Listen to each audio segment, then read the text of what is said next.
Hola a todos, yo soy Pilar aquí y con mi compañero Juan estamos aquí para presentar todo acerca de las tendencias del arte durante el siglo XX y la relación que tiene esta dentro del arte digital en el podcast que llamamos Inspirarte. Para empezar, un poco de contexto. En los años 60 había un fuerte contraste político entre países de todo el mundo por culpa, en gran parte, por la Guerra Fría, mientras que en Europa muchos países adoptaron el consumismo como método de gobierno y tenían sus propios cambios y revoluciones internas.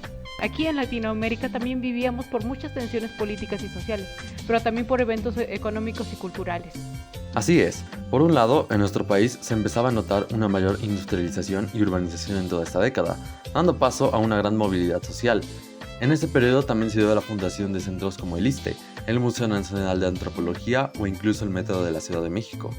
Pero, como habíamos dicho antes, muchos países de Latinoamérica vivieron golpes de estado, traducido en dictaduras militares, así como muchos gobiernos represivos ante la libertad de expresión, algunos afectados siendo Brasil, Argentina y, por supuesto, México. Esto sería muy importante para el desarrollo del arte en Latinoamérica en esta época.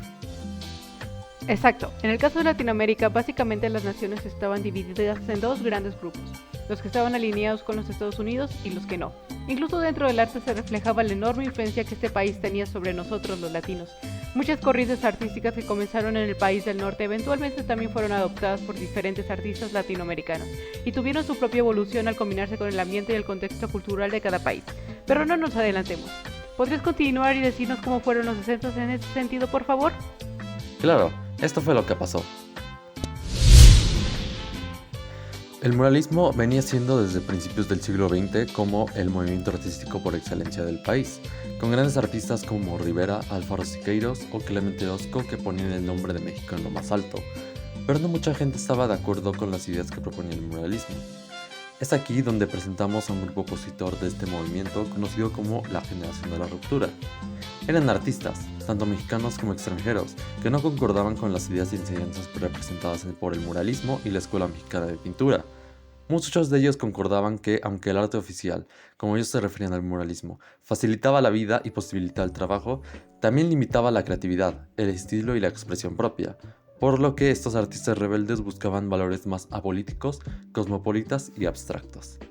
Rufino Tamayo fue una figura importante para el surgimiento de la ruptura, pero no formó parte del movimiento propiamente dicho.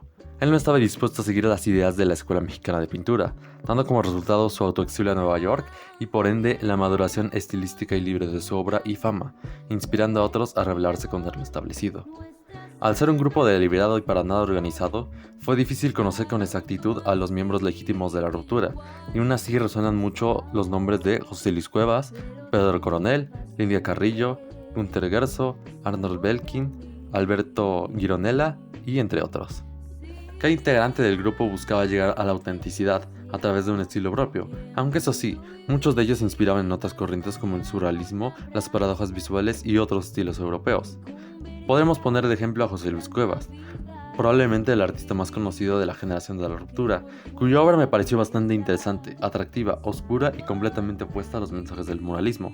Sus dibujos muestran figuras distorsionadas que representan la incapacidad de comunicarse del hombre y su aislamiento social, con una clara inspiración en artistas como Goya o Picasso. Por mencionar algunas de sus obras con dichas características tenemos a El Ahorcado de 1960, Autorretrato como Rembrandt de 1962 o La muerte de Justin de 1965. Pedro Coronel por su parte también tiene obras interesantes, aunque muy diferentes a las de Cuevas. La obra de Coronel tiene muchas influencias de Tamayo, del arte precolombino y del expresionismo abstracto, y su llamativo uso del color hace que incluso le dé un toque psicodélico a sus pinturas. Entre sus obras se encuentran Canto Sumergido o El llanto de la muerte verde de 1960, así como La mujer caracol de 1970 o Poética lunar de 1972. Por su parte, Lidia Carrillo fue la mujer más destacada del movimiento, y en sus obras se notaría la influencia del cubismo, el expresionismo y el informalismo abstractos, con los temas del existencialismo, la ansiedad, la introspección y el onirismo. Entre sus obras encontramos Luna del Silencio de 1961, Introspección de 1966 o A Mediodía de 1967. Y eso no es todo. Aun cuando el surgimiento de esta contracorriente ante el muralismo no eran las dos únicas tendencias artísticas que ocurrían en el país, pues muchos otros artistas que no pertenecían a ninguna de estas dos corrientes estaban activos en esta época. Por el lado del surrealismo tenemos a su máxima representante, Leonora Carrington, de origen inglés pero con ciudadanía mexicana. Su obra exploraba un universo oscuro lleno de criaturas y misterios, pero con una profunda subjetividad y conexión filosófica. Una de las obras más conocidas que hizo en nuestro país fue el mural conocido como El Mundo Mágico de los Mayas, hecho entre 1963 y 74 para el Museo Nacional de Antropología. También vale la pena mencionar a Felipe Ehrenberg, especializado en el arte conceptual, es decir, tomará más importancia el concepto de la obra que la obra de arte físicamente. Una de sus obras más conocidas en México fue La Caída de 1968. Hablando de ese año, también vale la pena mencionar el arte político y social que muchos artistas, estudiantes y maestros aportaron como propaganda gráfica a los movimientos estudiantiles de dicho año. Algunos de los artistas plásticos que participaron en este cartel fueron Francisco Becerril, Adolfo Mechiac y Arnulfo Aquino, muchos de ellos trabajando desde el Centro de Producción San Carlos, donde se hacían los proyectos. Wow, eso fue un proceso inmenso para México.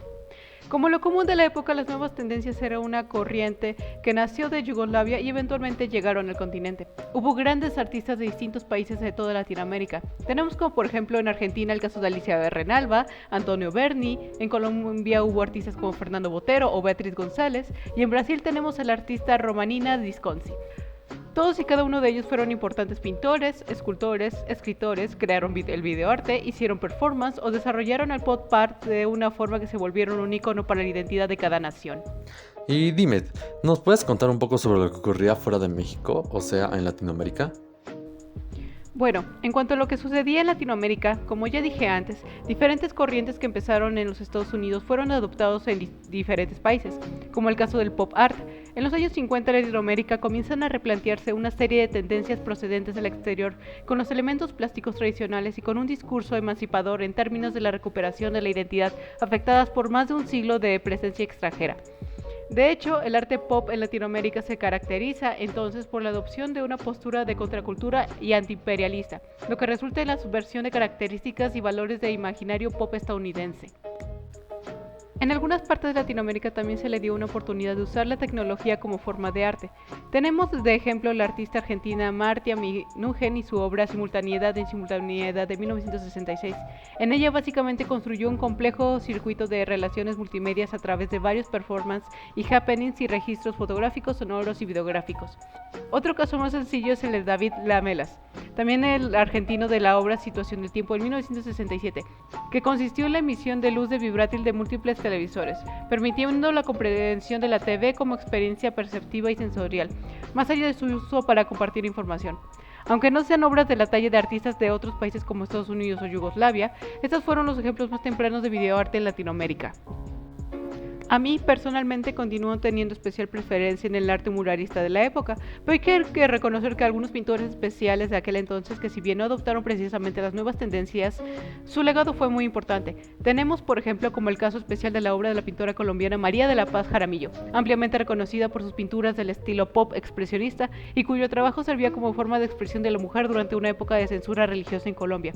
Inspirada por otros artistas como Botero o Andy Warhol, sus pinturas son exageraciones de la realidad, tienen un fuerte sentido romántico y con una representación muy atrevida para su tiempo. Muy bien, sobre esta última parte tenemos el ejemplo del videoarte como los primeros antecedentes de una expresión artística cercana a lo que ahora conocemos como el arte digital en Latinoamérica.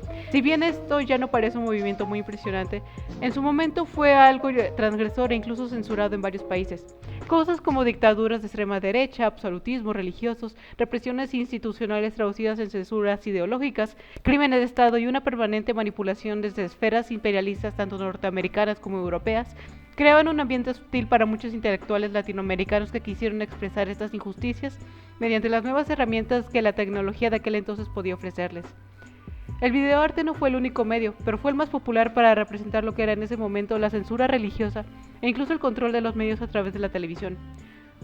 Otras corrientes como el arte pop y el performance sirvieron también para crear una crítica real a la situación de cada país, aunque eventualmente estas representaciones perdieron su propósito político y se convirtieron en productos por y para las masas.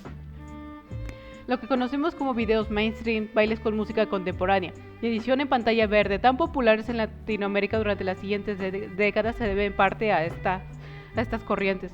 Su popularidad e importancia en la vida cotidiana latinoamericana empezaron con los videoartes de los años 60. Y bueno, con esto llegamos al final de otra edición de este podcast conocido como Inspirarte. Esperemos que hayan adquirido un poco de conocimiento sobre este mundo artístico. Estén al pendientes de la próxima edición que llegará a sus plataformas en las próximas semanas. Muchas gracias por invitarme en esta ocasión. Creo que fue muy interesante conocer esta extraña etapa de la historia y creo que con esto ya sabemos por qué el arte latinoamericano es como es actualmente. Muchas gracias por su atención. Hasta la otra.